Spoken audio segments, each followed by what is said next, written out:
So we're going to find out how does spinning affect the velocity of an object that is falling.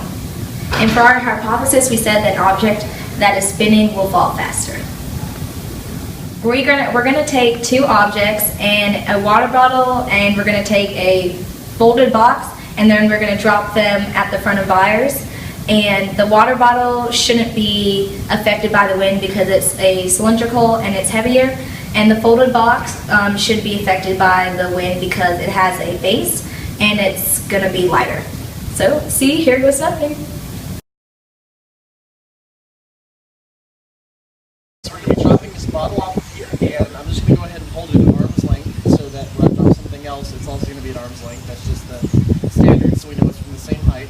And I'm going to go ahead and drop it once without spinning it.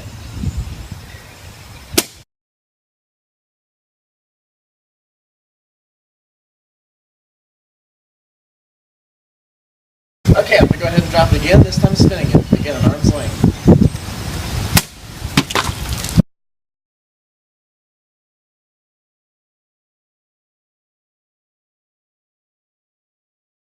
We're going to see how face affects it, and so I'm going to drop it the same height once again at arm's length, and we're going to see how it does.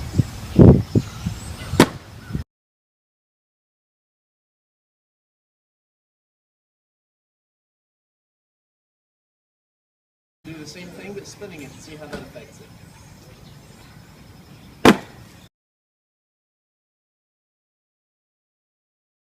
Okay, so here's what we found after we made all that mess. The water ball that we dropped that we did not spin, it took 1.28 seconds to get the ground. The water ball that we did spin took a fraction of a second longer, 1.38 seconds, meaning that the spinning actually took longer on the heavier cylindrical object that didn't have a face and was not affected by the wind.